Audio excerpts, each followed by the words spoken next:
3 major damage జరిగాయి. Concrete వర్క్లు మాత్రం స్పిల్వే మిగిలింది. డయాఫామ్ వాల్ డ్యామేజ్ అయింది. ఇంకొక పక్కన కాఫర్ డ్యాములు up stream down stream 2 damage అయినాయి. మూడోది గైడ్ బండ్ డ్యామేజ్ అయింది.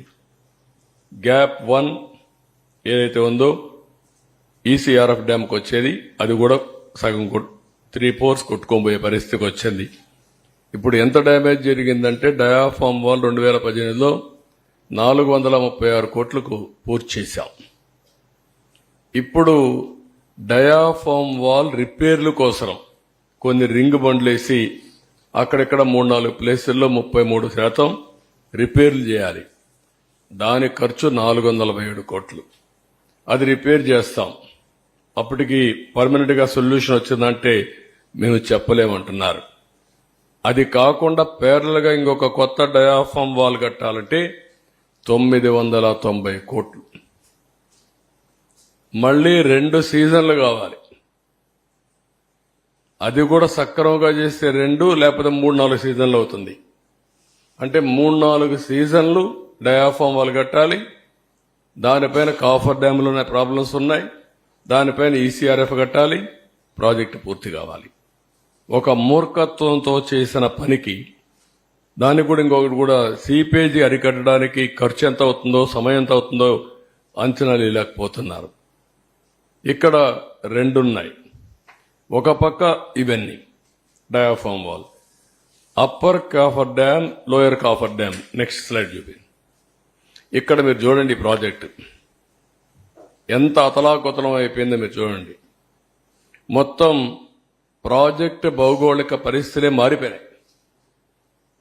ఎందుకు మారిపోయినాయంటే ఈ 15 నెలల సమయంలో ఇక్కడ కొద్దిగా గ్యాప్ ఉంటే దాన్ని పూర్తి చేయకపోయే కొందికి ఆగస్టులో వరద నీరు వచ్చింది. ఇక్కడి నుంచే నీళ్లు వెళ్ళాలి. ఆ ఒత్తిడి పెరిగింది. కిందికి నీళ్లు వచ్చినప్పుడు సునామీ మారిగా సుడుగులు తీయడం మొదలుపెట్టింది. దాంతో కింద నుండే ఇసుకంతా లాగేసి కొట్టుకుపోయే పరిస్థితికి వచ్చింది. అంటే చాలా డెప్త్. అంటే ఇక్కడ 2 ఉన్నాయి. ఒకటి డయాఫామ్ వాల్, పైన కాఫర్ డ్యామ్ కూడా ఏదైతే ఏం వేస్తారు, జెడ్ రౌటింగ్ చేస్తారు. ఆ జెడ్ రౌటింగ్ కూడా 10 మీటర్లు 20 మీటర్ల వరకు వెళ్లారు. ఎప్పుడైతే 10-20 మీటర్లు నీళ్లు వెళ్లిపోయేసి ఇది సుళ్లు కొట్టేసి మొత్తం తీసేసిన తర్వాత దాని కింద కూడా వెళ్లిపోయింది. అంటే ఫౌండేషన్ కాఫర్ డ్యామ్ కూడా దెబ్బతినే పరిస్థితికి వచ్చింది. దాంతో ఇప్పుడు ఏదో చిన్న చిన్న రిపేర్లు చేశారు. కానీ నీళ్లు ఆగడంలా. నీళ్లు ఆగకపోతే కాఫర్ డ్యామ్ కట్టలేం, డయాఫామ్ వాల్ కట్టలేం. డయాఫామ్ వాల్ కట్టకపోతే ఈసీఆర్ఎఫ్ చేయలేం. ఇప్పుడు ఇవన్నీ కూడా భయంకరమైన పరిస్థితి. ఇంకొక పక్కన బయట నుంచి ఇసుక తెచ్చి పూడ్చిన ఆఘాతాలపైనే మెయిన్ ఎర్త్ ఫ్యాక్టరీ డ్యామ్ చేయాలి. ఇప్పుడు ఇసుక తీసుకొచ్చి మన గుట్టలుగా పేసి మా వాళ్ళు దాన్ని కాంపాక్ట్ కింద చేస్తున్నారు. కానీ ఇంకా సొల్యూషన్ పూర్తిగా రాలేదు. They are working. ఇక్కడ ఒక ఎగ్జాంపుల్ మీరు చూస్తే గ్యాప్ 1 ప్రాజెక్టులో 250 మీటర్లు వెడల్పు ఉంటుంది. 150 మీటర్లు కొట్టుకోమైంది. ఆ 150 మీటర్లు మళ్ళా పూడ్చి గ్యాప్ 1ని పటిష్టం చేయాలి. నేచురల్ సాయిల్ అంటే నేచురల్ సాయిలే. మళ్ళా మనం మట్టి తెచ్చేస్తే దాని కన్సాలిడేషన్ ఆల్ ప్రాబ్లమ్స్ ఉంటాయన్నమాట. ఇది మొత్తం ఇది చేసే పరిస్థితికి వచ్చాడు. చాలా దారుణం ఇది. నెక్స్ట్ ఇక్కడ దీనే కాకుండా వీళ్లు కట్టిన కుంగిన గైడ్ బండ్ ఇది కూడా కుంగిపోయే పరిస్థితికి వచ్చేది.